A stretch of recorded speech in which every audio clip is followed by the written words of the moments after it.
개인적인 일은 비밀로 하라. 개인적인 비밀은 깊이 숨겨두어야 한다. 아무리 친한 친구에게도 객관적인 자기 모습만 보여주는 것이 좋다. 주관적인 입장에서는 친구도 역시 남이기 때문이다.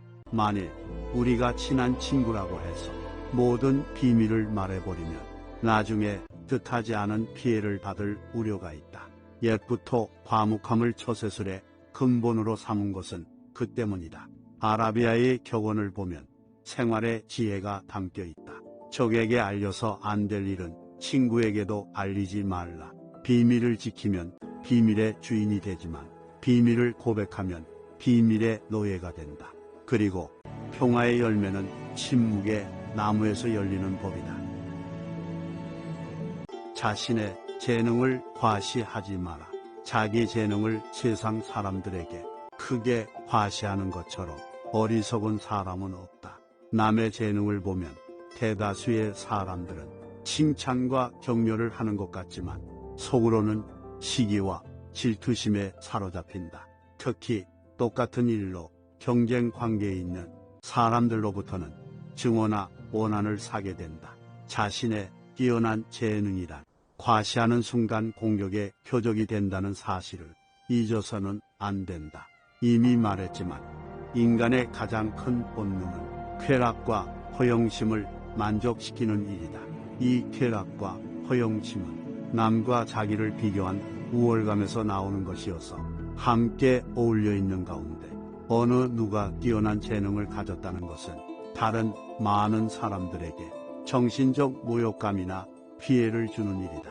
이 미움과 분노는 어떤 식으로든 보복하려는 의지로 나타난다. 따라서 재능이 뛰어난 사람이 가장 먼저 해야 할 일은 자신의 안전을 위해서 재능을 감추는 위장 가면을 쓰는 일이다.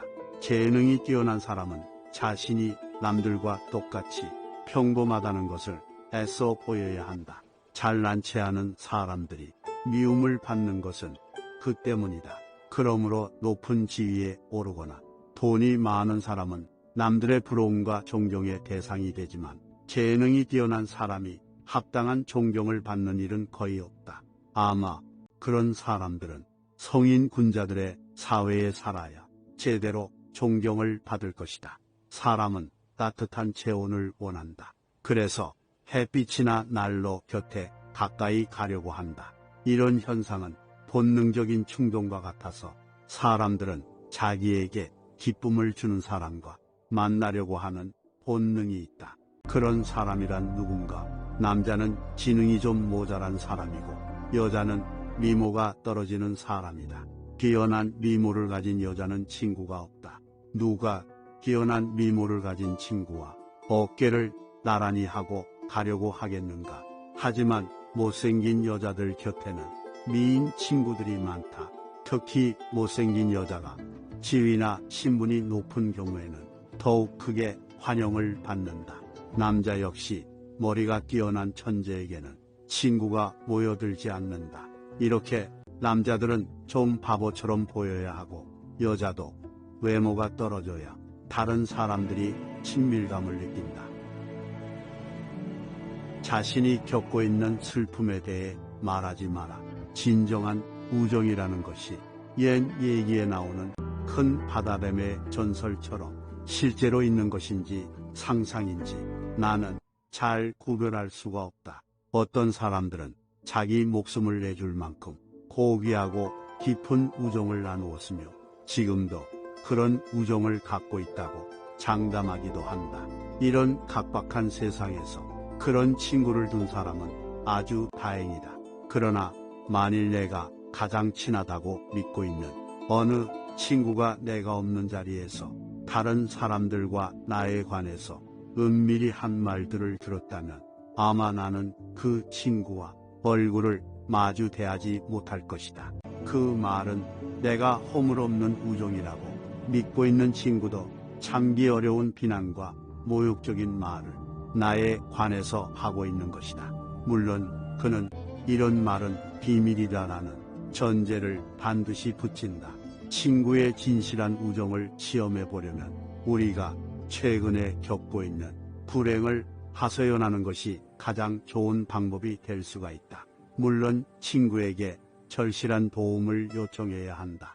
예를 들어 파산을 앞두고 있으니 돈을 빌려달라거나 아니면 힘든 일을 대신해서 해달라고 제의할 때 바로 그 순간 친구의 표정을 잘 살펴보아야 한다. 그때 친구가 진실로 동정과 연민의 모습을 보이거나 냉담한 태도로 돌변하거나 관계없이 이미 그 친구의 가슴 깊은 곳에서는 저 유명한 프랑스의 작가 드라 로슈프코가 한 말이 입증될 것이다. 우리는 가장 친한 친구의 불행에 일종의 고소한 기쁨도 함께 느낀다. 우리를 기쁘게 하는 일 중에 하나는 최근에 겪고 있는 친구의 불행과 슬픔에 관해 듣는 일이다. 이것이 인간이 지닌 특성이자 본성의 하나이다. 경쟁 상대의 이웃 국가가 큰 재난이나 손해를 당했을 경우에 겉으로는 위로를 보내면서도 속으로는 고소한 느낌을 갖는 그런 감정이 개인인 친구 사이에도 분명히 존재하고 있는 것이다. 반대로 친구가 어마어마한 성공을 거두면 함께 기뻐하기보다 마음 한 구석에 야릇한 시기심과 부러움이 싹트는 그 심리가 바로 우정의 뒷면이다. 오랫동안 사귀던 친구의 발걸음이 뜸해지면 우정도 멀어진다. 눈에서 멀어지면 마음도 멀어지면서 우정은 점차 추상적인 관념이 되어간다. 이어서 둘 사이에는 동정심도 사라진다. 그 상황에서 친구는 서로 우정의 성실함을 내세운다. 그러나 참으로 성실한 것은 친구가 아니라 오히려 적이다. 누군가 당신의 친구가 되었다면 당신에게는 그가 어려운 상황에 처했을 때 손을 내미는 또 하나의 청구서가 추가된 셈이다. 상대의 생각이나 의견에 반박하지 마라. 남의 생각이나 의견은 반박해서는 안 된다. 남을 불합리한 생각과 허망에서 벗어나게 하려는 것은 비록 구약 성서에 나오는 인물처럼 969세까지 살아도 그 목적을 달성할 수 없을 것이다. 또한 남과 얘기할 때는 아무리 호의적으로 말한다 해도 상대방의 잘못을 비난해서는 안 된다. 남의 감정을 사기는 쉽지만 그 잘못을 시정하기는 매우 어렵기 때문이다. 만일 남이 차마 귀로는 들을 수 없고 전혀 이치에 닿지 않는 말을 하더라도 개입할 필요가 없다. 단지 그가 서투른 연극을 하고 있다는 것을 알고 있으면 된다. 이 세상에서 진리나 교훈을 전하려는 사람이 혹시 자기의 임무를 완수했다면 그것은 행운에 속하지만 대부분의 사람들은 그 과정에서 오해와 부대접을 받거나 아니면 저항과 학대에 시달릴 수밖에 없다. 그러므로 자신의 의견을 남에게 납득시키려면 열을 올리지 말고 끝까지 진실하고 냉정하게 설득을 해야 한다. 자기 의견을 말하면서 열을 올리면 듣는 사람은 그의 말이 지성에서 나온 판단이라기보다는 관철하려는 의지에서 나온 것이라고 생각하기 때문에 더욱 납득하려고 들지 않을 것이다. 상대의 인격을 무시하는 말을 하지 마라. 비록 천하고 가련하며 비웃음을 받아 마땅한 사람이라 할지라도 그의 인격을 무시해서는 안 된다. 오히려 모든 사람들의 인격 속에 존재하는 영원성이나 불멸성을 찾는 것이 중요하다.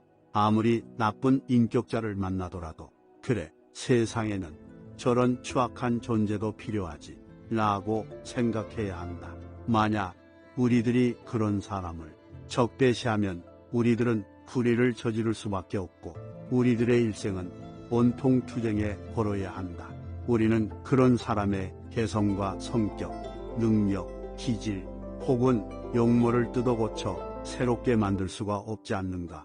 우리들이 그런 인격을 가진 자들과 싸워서 그들을 바꿀 수 있다면 모르지만 그렇지 않다면 싸워야 할 이유가 없다. 남들과 삶을 함께 살기 위해서는 다양한 인격들과 개성들을 포용하면서 살 수밖에 없다.